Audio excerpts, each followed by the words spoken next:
If you're a coaster enthusiast, nothing is better than being able to jump in your car and drive 2 hours, maybe just 1 hour, or maybe even less to get to an amusement park. But unfortunately, not everyone is lucky enough to live in a state where they can do that. So what we did is compile the top 10 worst, most miserable states to live in if you are a coaster enthusiast. But first, before we get into this video, if you're into roller coaster content like this, we do all sorts of videos about roller coasters, amusement parks, stuff like that. So make sure you go down and give our channel a sub. You will not be disappointed. And if you want to be a little extra special, you can be like one of these fine people right here. They joined our channel membership. If you go down in the description, there's a link to the channel membership page. You get things like exclusive videos, exclusive shout outs, exclusive pictures, stuff like that. And it helps the channel so much to be able to do all sorts of content like this. Absolutely. Definitely recommend that. So thank you to all our channel members and our subscribers. You guys are the backbone of this community. So now let's get into this video. Starting in at number 10, we are down in West Virginia. That's right. They only have 4 roller coasters in West Virginia. They have generic things like Big Dipper, Little Dipper. Yeah. They only have 4 coasters. 3 of them are at Camden Park, and that's just a small park by Charleston. And they have 1 little coaster at a zoo, but they really just don't have anything. But the reason that it's not higher is because you're not too far from other states that have more coasters. So you can head on out of West Virginia pretty quickly and get to parks and ride some roller coasters. So that's why it is coming in at number 10. Now at number 9, we are going to the East Coast, to that teeny tiny little state called Rhode Island. Rhode Island has exactly 0 roller coasters within the state. But much like West Virginia, we're putting it lower on the list just because we feel like you can like head on out to like Six Flags New England. Yeah, lake compounds. Like there's a couple parks in that New England area that you can go to. So even though Rhode Island doesn't have anything, you still have a couple parks in the surrounding area. Now coming in at number 8, we are going down south to Mississippi. Now Mississippi is a warmer weather state. It always surprises me how a lot of these warm weather states don't necessarily have any, like, not even huge amusement park, but even some sort of smaller to mid-tier amusement park. Yeah. Because Mississippi only has a total of 4 roller coasters. They have Rolling Thunder, Biloxi Beach Hurricane, Tornado, and what is this? All-American coasters. And if you live in Mississippi, not only is there very little in your state, but there's also very little in the surrounding area. Like you border Louisiana. Louisiana only has a couple coasters. Alabama has OWA and a couple parks, but very few. Yeah, and Mississippi is a pretty large state. Mm-hmm. So it's not easy to get in and out of the state. You have to drive a while, especially if you live maybe like towards the center of it or south of it or whatever, like the southern tip of it. So Mississippi is down at number 8 on our list. Now moving up to the opposite end of the country, we're moving up to Vermont. Vermont only has 2 roller coasters, and they're both mountain/terrain coasters. Alpine coasters. Alpine coasters, yeah. They have the Beast Mountain Coaster and Timber Ripper Mountain Coaster. And besides only having those 2 Alpine coasters, you're really like up, like out of the way and a long drive from anything else. So it's just not a convenient state to live in altogether. So you're not able to access much at all. So I feel sorry for you if you live in Vermont. If you do live in Vermont, LaVerande might not be too far, but that's a little bit tougher because it's in another country. But still, that might be the closest bigger amusement park to it. I'm not fully sure.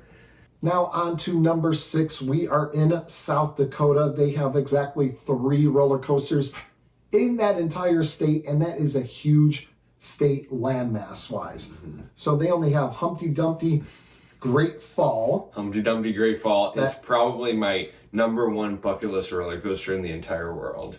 I really want to ride Humpty Dumpty's Great Fall. And they have Rushmore Mountain Coaster and Buffalo Hunt. Is Rushmore Mountain Coaster on Mount Rushmore? Yeah, I think you go down like George Washington's nose or something like that. So here you have an area of the country where it's just like the big Midwest where all the states are just huge. Takes forever to drive through them. I know I've driven across country and I've had to drive all the way through Montana and states like that. So I just know that it takes forever and you're in the middle of nothing up there. So it would just be an absolute miserable place to live if you are a coaster enthusiast. And now up to number 5, we are just going just north of South Dakota. And that's right, we are going to the almighty North Dakota. Wow. Now, similar situation, but they actually have less roller coasters in North Dakota. They only have one. They have Runaway Train. And this is at like a small fair or something like that. So, and it's just like a little kiddie coaster or whatever. Not anything that a coaster enthusiast would be dying to get to. Unless you want the credit. Yeah, because actually there would be a lot of people that would be dying to get to it because a lot of people need the credit. Yes, a lot of nerds need like these extra credits and stuff like that. So if you are driving through, it'd be a good stop off and ride something like this. But one thing to point out about this list is that if you are a coaster enthusiast, most likely you are because you grew up around coasters and you grew up going, like our home park is Cedar Point. I've been going to Cedar Point since like the early 80s, since I was a little kid. So, and you've been going to Cedar Point ever since you were like 7 years old. A lot of times people that live in these states may not actually become coaster enthusiasts in the first place because they don't actually ride any roller coasters. Yeah. To become coaster enthusiasts. You need to ride roller coasters to become a coaster enthusiast usually. Yeah, so I guess that is one caveat to this list. And next at number 4, we are going to another big, huge state over kind of in that area, wherever North Dakota and South Dakota, kind of in that region. We are going to Wyoming. Wyoming is home to one roller coaster, and that is Cowboy Coaster. So because Wyoming is such a large state, so hard to get in and out of, and only having one coaster, that is why it is worthy of being number 4. So imagine what the top 3 states will be. Desolate. They must just be absolutely nothing. And speaking of absolutely nothing, we are moving at number 3 into Montana. Montana, I have driven through and literally they didn't have a speed limit. This was 1996. I don't know if things have changed since then, but there were actual signs on the road that said, stop and get gas here because this is the last populated stop, like for like 300 miles or something like that. So you're just like, oh my God, what if I break down between here and like 300 more miles? And there's not a roller coaster in those 300 miles because Montana, well, actually it does have one coaster. Yes, they have one coaster. They have Flathead Lake Alpine Coaster. Wow. So a lot of alpine coasters. If these usually with these states that don't have any coasters, obviously it could be a kiddie coaster, but a lot of times they do have some sort of alpine coaster because that's something small that you can put in like some touristy area where people are coming in to look at like to go hiking and be in like a national park or something, and you then go hiking and then you go ride an alpine coaster. Yeah, so that seems to fit what a lot of these states are doing. But except for these next 2 states, the top 2 states that you definitely don't want to live in if you are a coaster enthusiast. And right now we are up to the top 2. So this would be the perfect time if we had like a sponsor to this video or something. We could like put the sponsor right here. But we don't have any sponsors. So no. I guess we'll just get into like the number 2 video. Number 2 state. For number 2, we are going up to Alaska. Alaska is a very large state away from the rest of the country. The largest state by size in the entire U.S. There's a fun fact for you. There you go. And they only have one roller coaster in the entire place, and it's a small little kiddie coaster called Aftershock.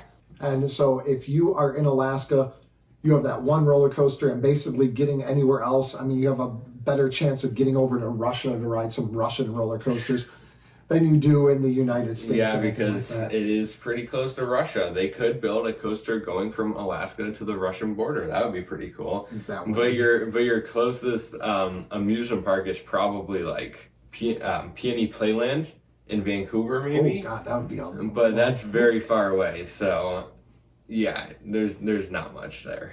Yeah, any Alaska enthusiasts watching this video, drop a comment down below and let us know what it is like living in Alaska as a coaster enthusiast. We'd love to hear from you.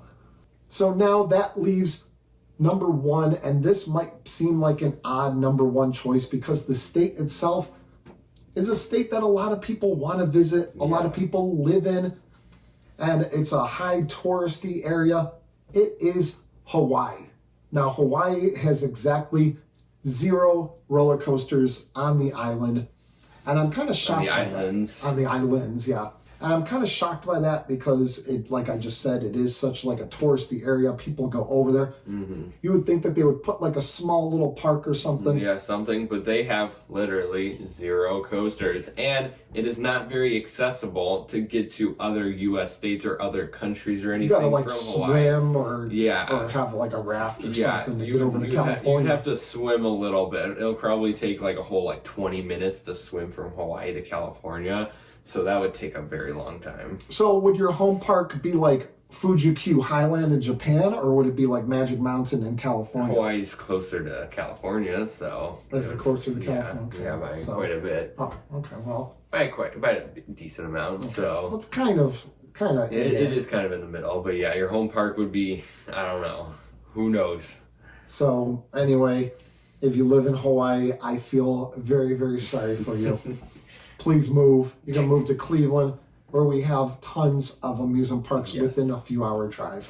So that is it for this video. I hope you enjoyed it. If you did, make sure you give it a thumbs up. Helps with the YouTube algorithm, and it gets the video out to more and more people and helps our channel grow, which we're trying to do. So that is it for this video. Thank you for watching. We'll see you guys next time right here on Beach Cliff Studios. See you guys. Bye-bye.